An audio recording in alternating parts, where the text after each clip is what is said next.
তোর জন্মদিন। তুই যখন জন্মেছিলিস আমরা তখন যাদবপুরের নতুন গড়ে ওঠা কলোনির টালির ঘরে।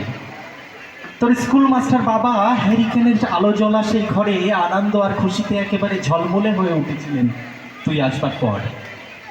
তোর নাম রেখেছিলেন সুকল্যাণ। মানুষটার মনটা ছিল একেবারে শিশুর মতন সরল। অভাবে অনাটনে হাজার দুর্বিপাকেও ভেঙে পড়তেন না কখনো।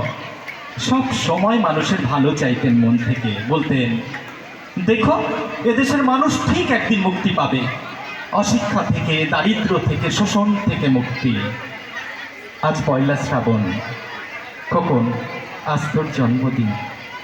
তোর মনে আছে খোকন, আমাদের সেই ভাঙা ঘরের মেঝেতে বাক্স থেকে বের করা মেজমাসির হাতের তৈরি আসনটা পেতে দিতাম, সামনে রাখতাম ঠাকুরের আসনের প্রদীপ, তুই বাবু হয়ে বসতিস চুপটি করে, আমরা একে একে তোর মাথায় ধান দুপো দিয়ে আশীর্বাদ করতাম। তোর বাবা বলতেন, বড় হও, মানুষ হও। তোর বাবার সেই বন্ধু ঘোষ কাকু বলতেন, বেঁচে পড়তে থাকো। তুই জিজ্ঞেস করতিস, মা এই পড়তে থাকা মানে কি মা? আমি বলতাম না কিছু, শুধু ধান দুব্বই দিতাম আর মনে মনে বলতাম, ঠাকুর ঠাকুর আমার খোকনকে তুমি মস্ত বড় মানুষ করে তুলো ঠাকুর, ও যেন সত্যি মানুষ হয়, ওর যেন কোনো বিপদ না হয় ঠাকুর। অভাবের সংসারে ওই একটা দিন বাড়তি পয়সায় একটু দুধ নিতাম, পায়েস রান্না করে দিতাম তোকে, তুই পায়েস খেতে বড় ভালোবাসতিস। তোর বাবা বাস স্ট্যান্ডের সেই মিষ্টির দোকান থেকে নিয়ে আসতো তোর প্রিয় মিষ্টি ছানার গজা। সামান্য স্কুল মাস্টারিতে আর কি বা হয়, ঘরে বসে ছাত্র পড়িয়ে আসতো কিছু, কিন্তু দাও দাও অভাবের আগুনে এসে রসদ পুড়তে সময় লাগতো না। মাঝে মধ্যে তোর বাবার জামা সেলাই করতাম আর বলতাম, সামনের মাসে দুটো জামা বানিয়ে নিও। উনি বলতেন, সামনের মাসে আজকের দুধ বেশি করে নেব, দুধে শক্তি বাড়ে, বুদ্ধি বাড়ে, শক্তি আর বুদ্ধি না হলে তোমার খোকন মস্ত বড় মানুষ হবে কি করে, ভাবছি আরও দুটো টিউশনে নিয়ে নেব। দিনের শেষে মানুষটা ছাত্র পড়িয়ে বাড়ি ফিরত একেবারে ক্লান্ত হয়ে। রাতের অন্ধকারে জোনাকিরা তখন অদৃশ্য আলোর আলপনা আঁকত উঠোনের ঝোপের গাছের গায়ে, আর ঘরে তোর পড়া মুখস্থ করার শব্দে আমাদের কলোনির ভাঙা ঘরটা একেবারে জীবন্ত হয়ে উঠেছিল। এর মাঝে মধ্যে উনি বলতেন, তোমার শরীরটা দিন দিন ভেঙে যাচ্ছে, পরনের শাড়িটাও তো ছিঁড়েছে, কালই আমি ফেরার পথে একটা শাড়ি নিয়ে আসবো, ধারেই কিনবো। আমি বলতাম, খোকন বড় হচ্ছে, সামনে ওর উঁচু ক্লাস, কত বইপত্র কিনতে হবে, কত খরচ। উনি দীর্ঘ নিঃশ্বাস ফেলে চুপ করে যেতেন।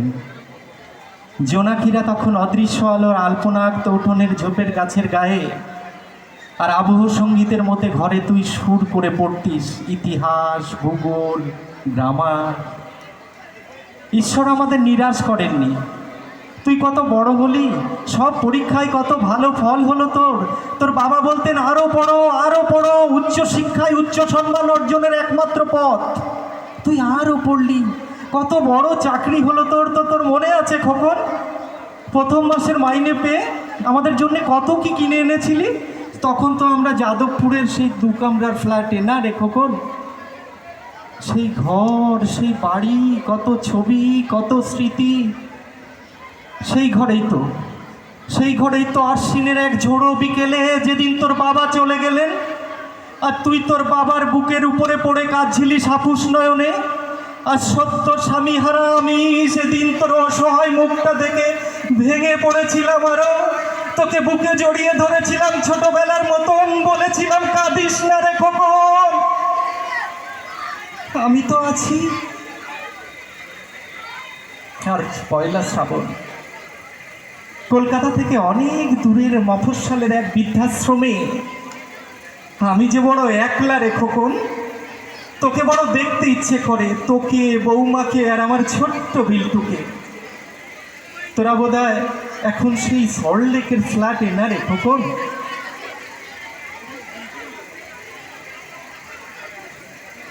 তোর ওখানে নিশ্চয়ই আজ খুব পার্টি হচ্ছে, অনেক লোকজন, অনেক খাওয়া দাওয়া, খুব ভালো, খুব ভালো। জানিস, আজ আমার খুব মনে পড়ছে আমাদের সেই যাদবপুরের ভাঙা ঘরে শুয়ে তুই ভয় পেয়ে রাতের বেলায় মাঝে মাঝে আমাকে জড়িয়ে ধরতিস। আমি বলতাম, ভয় কি রে পাগল, যার মা থাকে তাকে কি কখনো ভূতে ধরে? তুই আমার বুক জুড়ে শান্ত হয়ে ঘুমিয়ে পড়তিস। তোর ওই আধুনিক সংসারে এই বুড়িটার একটু ঠাঁই হলো না রে খোকন। প্রতিমাও তো মা, ওরও তো আছে আমার খোকনের মতন কোল আলো করা চাঁদের টুকরো। কিন্তু সময়ের কি আশ্চর্য পরিবর্তন। তুই বোধহয় এখন আর পায়েস খাস না রে খোকন। জানিস, আজ আমি সকাল থেকে পায়েস রান্না করে বসে আছি। হ্যাঁ, তোরই পাঠানো টাকায়। আমার এই একলা বৃদ্ধাশ্রমে, একলা ঘরে আর কেউ নেই রে খোকন। তুই আসবি, একবার আসবি রে খোকন। একবার, শুধু একবার, একবার, শুধু একবার। নমস্কার।